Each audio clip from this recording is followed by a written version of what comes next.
Hello বন্ধুরা, তো তোমরা যারা বলো যে গাড়ি চালানো খুব সহজ, গাড়িতে এই সহজ আজ তাদের জন্য ভিডিওটা বানাচ্ছি। ভিডিওটা শুধু দেখো একবার, ঠিক আছে?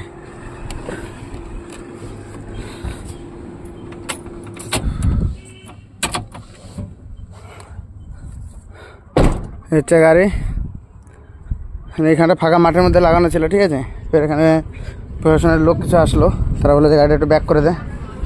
দেখ ভাই, গাড়ি একটু ব্যাক করে ব্যাকের পরিণামটা দেখে নে ভাই। একটা ড্রাইভারের জীবনটা কতটা কঠিন ভাই। গাড়ি চাকা রোল হয়ে একলা আছে, জিন্দেগি ভাই বেকার আছে। এত কষ্টের পরে দুটো পয়সা ঘরে যায়। হ্যাঁ, যারা রাস্তায় দাঁড়িয়ে পাবলিক যারা জ্ঞান দাও, ভিডিওটা শুধু তাদের জন্যে, যে ড্রাইভারের লাইফটা অতটাও সহজ না যতটা তোমরা ভাবো চোখে দেখে। যেন ড্রাইভার স্টিয়ারিংয়ে বসলো, গাড়ি চালালো, চলে গেল, এরকমটা হয় না ভাই।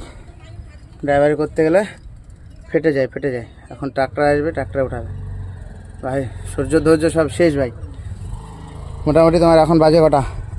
না হলো 1টা বেজে গেছে। আমি প্রায় সকাল 10টার থেকে শুরু করেছি, কোনো মতে উঠছে না। উপর থেকে জ্যাকের কিট কেটে গেছে, এটা আলাদা ব্যাপার। জ্যাকটা থাকলে তো জ্যাক এখানে বাদিয়ে গাড়িটা উঠানো যেত।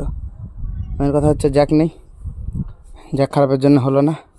ট্র্যাক্টর রাগ করে একবার টান দিতে গিয়ে গাড়ি একদম পুরো ফাঁসিয়ে দিয়েছি ভাই। কতক্ষণ একটা মানুষের শরীরে কতক্ষণ ভাই ধৈর্য বলে একটা জিনিস আছে, তো কতক্ষণ ভাই।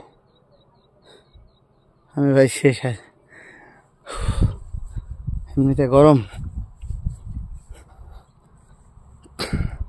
সুন্দরবনের মাটি, শুধু বালি মাটি ভাই। ভুলটা আমারই ছিল, যদিও গাড়িটা এখানে নামানোটা উচিত হয়নি, কিন্তু এবার প্রশাসনিক জায়গায় গাড়িটা লাগিয়েছিলাম,